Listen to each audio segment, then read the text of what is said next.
Good evening and welcome to the Kwun Conversations. I'm Tim Calnin, the director of Kwun Arts, and I'll be the moderator for this evening's Kwun Conversation. This is a series of talks which aims to bring insights, knowledge, and inspiration from a wide variety of heritage conservation projects, both here in Hong Kong and from around the world. And we've been very fortunate to welcome a number of brilliant individuals from many different fields of expertise related to heritage conservation, such as historians, architects, academics, researchers, engineers, policymakers, builders, painters. Kwun, about 2.5 years ago, we had a very important festival here in Kwun, which was called Project Berlin. And it was a project that I was very honored to be able to curate and worked in close partnership with the Goethe Institute in Hong Kong and the Consulate for Germany in Hong Kong. And we developed this program, which was really a celebration of a great city, which has had a tremendously fascinating, deep, rich, and quite dramatic history, a city that has been through many, many different challenges and emerged so fantastically thrilling and reinvented itself on so many different occasions throughout history. No matter what history has thrown in the path of Berlin, it managed to shine through. And that was really the theme of that festival that we had here in Kwun in November of 2019. This talk, in fact, we originally were hoping that we would be able to present this talk back in 2019. And in fact, the talk about the Opera House Unter den Linden is, in a way, something of a kind of microcosm of this Berlin story. You know, this amazing city that has been through so much. The Opera House itself has lived through so much, and I'm very much looking forward to hearing about the history of the house itself and the amazing transformation, renovation, and upgrade that has taken place more recently under the watchful eye of tonight's guest. So let me now introduce our guest tonight. Matthias Schulz is the Intendant of the Staatsoper Unter den Linden in Berlin. Matthias, thank you very much for joining us today from Berlin. Hello, good evening. It's great to have you with us, and I thought I should let our audience know Matthias is actually German by birth, obviously, from Bavaria, is that right? That's right. Yes. Reichenhall, is it? And before you became the director of the Staatsoper in Berlin, your career took you to the Salzburg Festival and many illustrious appointments in Germany. And I understand that in the foreseeable future, perhaps a move to Zurich, which sounds incredibly exciting. So a very impressive international career. So thank you so much for making time I know you have an incredibly busy schedule. You're right in the midst of a full season of opera. So we're very, very grateful that you can join us today. And so I would like to now hand you the Zoom and let's dive into the subject. Thank you very much, Tim. I'm very happy to be part of this evening's lecture, however you call it, to share experiences. I think that's very important. I will guide you a little through our opera house, that you also see some pictures how it is in nowadays. You know, it's 278 years old. It's a great history. And sometimes if you deal with this opera house and if you try to guide it, it's also sometimes very important to forget the tradition. Otherwise, the weight is too big for doing this. Here you can see full house. It was renovated between 2010 and 2017. What you can see here is now the inside of the house. Of course, here is the audience. The audience is now 1,377 seats. That's not very big, you know, in comparison, let's say, to the Opera House in Vienna or La Scala in Milano or in Munich. They have more than 2,000 seats, but we are more or less having the same program, the same level of stars, the same level of conductors. And that means for us, the economic leverage is not so easy, of course. Yeah?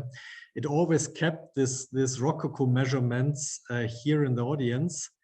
And but of course, the stage was extended in that year. So it always came a bit bigger. And here you can see the Apollo Saal. I will have a picture later. The Apollo Saal is of course also very important for us to do chamber music concert receptions. It's also a foyer, of course, during the performances. And this this room is one of the nicest and most representative halls in Berlin, I would say. Yeah? I think you can see also this pink color outside. Yeah. This was the color of the very representative buildings of Friedrich the Great. During the Eastern Germany times, the house had a different color, but now with this renovation, they put it in the original color. And I think the house was at the beginning the pride of Prussia.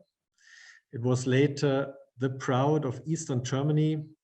And now we try to be in the center of Europe. And was that, from a heritage conservation point of view, was what kind of condition was the floor in by the time the renovation started? It was in a very, very bad condition, like everything. That's also one of the reasons why at the end became much more expensive than it was before, because in every centimeter it was a bit more to do than they thought before.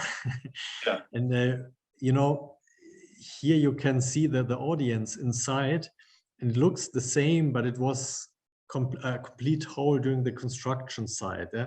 And they brought all the parts of the walls, they brought like a puzzle, wow. Piece by piece outside from the hall. Also here the ceiling you can see piece by piece, cake piece by cake piece. Wow. They brought outside and brought it back after it was renovated. And this is really was a huge effort, and but we had to do that. And one of the conditions when the decision was made for renovating the house is if we keep the aesthetic inside as it is and as it was behind Knobelsdorf, we need a big improvement in acoustics. Here you can see it as a photograph from the stage. That's what the artists see when they are in a performance. It's quite impressive. And you can see here I have a better view on this modern element. I think it fits very well into this hall. And all the seats, the materials were also optimized in direction of a better acoustics. Here, as a member of my staff, she is our press officer here. And it said that it's our 4.5 meters to improve the acoustics. It's raised by, I think it's in some spaces even more. And in average, it's even 5 meters, as I learned some month ago. And yeah, that's what I told you already. But I think here to be here in that place, it's really fantastic to hear, yeah? Especially with concerts and so forth. Yeah. Okay, I can imagine. And here you can see. Here you can see the technical improvements we did. It's now a state-of-the-art technology what we have. We have here a 9-meter underground stage. Also here you have the audience. It's 9 meters height. No, it's 30 meters high. And here this podium is 9 meters deep. Oh, wow. Also that means these podiums, there are 6 of them. 6 of them, and they can do like this. It's really impressive. It's of course a lot of material. So the weight of the material which we used for doing the technology is 1/3 of the Tour Eiffel, the Eiffel Turm in Paris. Whoa! It's not something you have to know, but that's incredible. It's really wow. It's really impressive, and I think for the staff to move from the Schiller Theater. This was the theater where we were during the renovation time. It was 7 years in the Schiller Theater. You were there, Tim, you visited me once there. And to come back to this house, for part of the technicians, it means to learn, or meant to learn a new job. Because everything is fully automized. You have to program a lot. It was really a big effort and a big change for a huge part of the staff. And this is also, the podiums are very silent. The technical company who did it is quite proud of that. It's even more silent than it was requested. And it's very fast. That's quite impressive if you use it. And in fact, you can build for the second act, for example, a completely different set into the podium, raise the podium, and then you have a new world within seconds. Here you can see this Züge, we call it, and this carries the sets, of course, or parts of the set, and these are fully automized, and we have 67 of them.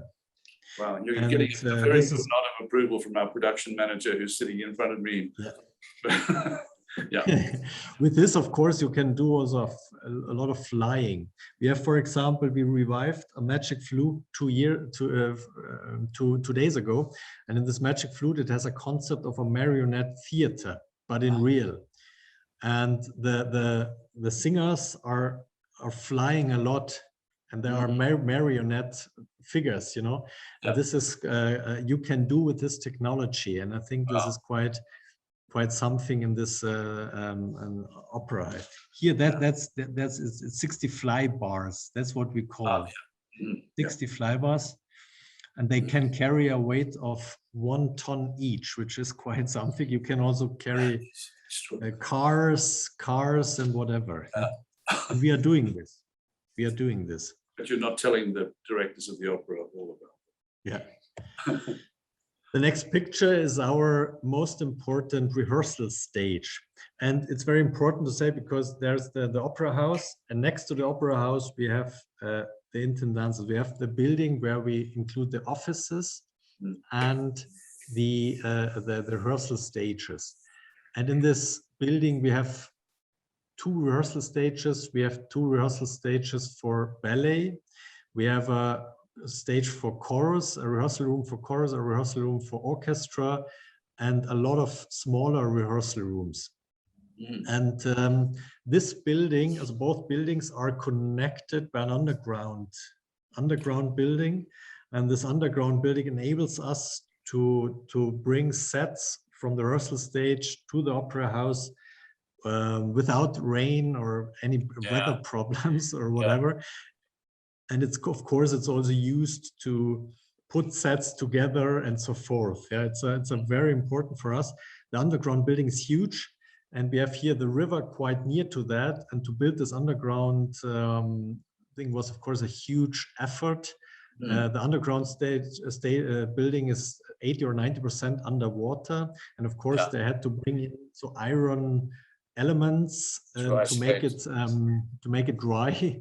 And there are incredible pictures how this was done. There were also divers we needed for that. But I think this underground building, which connects our opera house with the offices and everything, this is really also a big improvement to what it was before. There was also a tunnel before, but it was much smaller and it was always problematic. So this is the Apollo Saal. We talked about this already. Here you can see this wonderful floor. You mentioned that, Tim. This is the same as in Schloss Sanssouci in Potsdam. And here was also the material of the wall is also a bit weaker, and it absorbs acoustics because it was a bit over acoustic before. And to use it now for, let's say, song recitals, for chamber music, for things like that, it's a great hall. So that must be quite a challenge. From a very shiny, hard floor like that would create a lot of reverberation. So this is the ceiling was able to compensate for that. this very weak material, and this absorbs fantastically. And now it's also perfect hall for making music. Yeah, here you can see our orchestra, the Staatskapelle. I mentioned that at the beginning, one of the eldest orchestras in the world. Here you can see a picture from the concerts. We are doing 8 concerts, abonnement concerts, as subscription concerts per year. They're traveling once a year. It's a big travel. It's to the US or to Asia or to whatever. And there's also a smaller journey within Europe once a year. But they have to play 170 opera performances. That's an incredible number. They are playing around 30 concerts additionally. They are doing chamber music concerts. They are 136 musicians from 26 nations. It's a very international orchestra. I thought it might be interesting to hear a kind of snapshot of what a repertoire company really is like, because the opera companies we have in Hong Kong are what they used to call stagione companies, which they come together for a production, on specific occasions during the year. But for a repertoire company, how would you describe this extraordinary operation? Yeah, it's also, I'm also astonished every day how it really works at the end. As we have 600 to 650 people working here. We are doing 5 new productions per season, 5 or 6 in the big house, plus 4 or 5 smaller ones in that side stage I mentioned before. And we are doing 25 or 26 titles from the past years. Wow. So that means and that means we need, of course, a big storage space for all the set designs and for the costumes. This is always a question, of course, and this is also expensive to have that. And it's logistically a big challenge to bring the right set design every day into our house. And then we are doing from an opera, if you do a new production, let's say 6 to 8 performances in one run. Mm. And in one time, there are 3 productions, 3 different productions can be in the house at the same time. Yeah. That means we have sometimes on Friday, Saturday and Sunday, different operas. Mm. And there's in the morning, we normally have a rehearsal, and evening there is an opera performance, but from another piece. Yeah. And that means from the morning to the evening, the technical team has always to change everything. After the performance, they change again for the rehearsal next morning. Yeah. And we have, that means we have 2 technical teams per day working on the program. Yeah, and working that we have sometimes they have to change to a concert. There's an acoustic shell. That's also like a set design, what we need for doing concerts. Mm-hmm. So this is quite something, yeah? And it means a huge logistical thing. And if you think of the extras, if you think of the props, if you think of the costumes have to, if there is a singer sick and it has to be changed quickly, then they have to change the costumes. Mm. Of course, don't forget the lighting. Don't forget the video. Of course, for all these parts, you need teams, you need staff to do that. And sometimes, as I said before, myself, it's always interesting that every prop is on the right table every evening. Yeah. This is sometimes really very strange, but it's kind of a fine-tuned machine which exists or was developed through centuries. But this is fascinating, I have to say. Here you can see our opera house from the gray Bebelplatz, here from the side. This is our orchestra. Here is the Catholic Church from Berlin. It's the Hedwigskathedrale, as we call it. Here is it's now a Hotel de Rum. And this place is huge. And it's of course very nice that it has such a magnitude around this opera house. Yeah, that's what I mean. It's the first freestanding opera house in Europe. Here you can see a project. We are doing a lot of education work, and I wanted to quickly present this to you.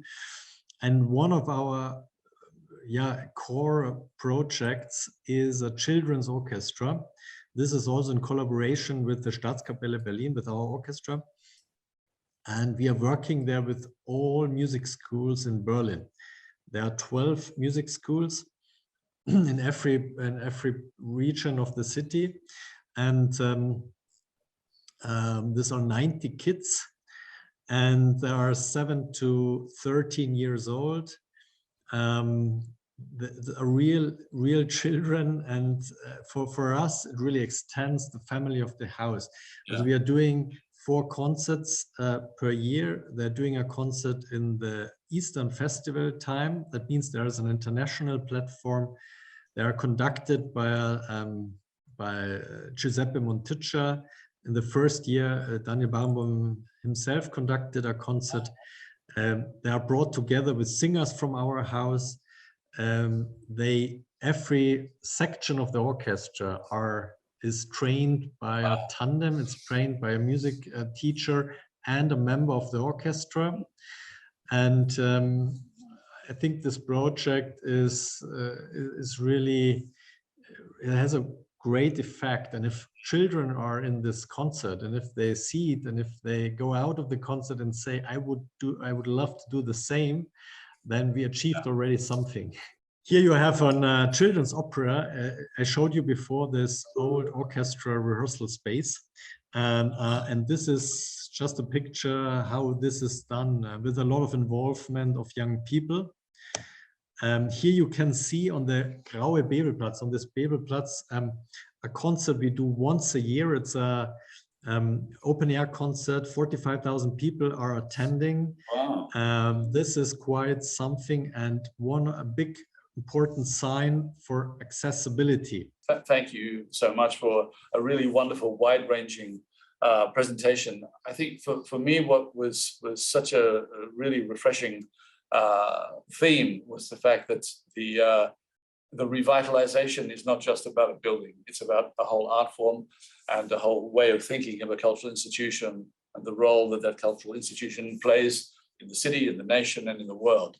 And it's a very, very inspiring story. And I love that idea of so much attention and thinking going into the planning of the building renovation, and for it all finally to come together with the production when you felt that it really all added up to something very special.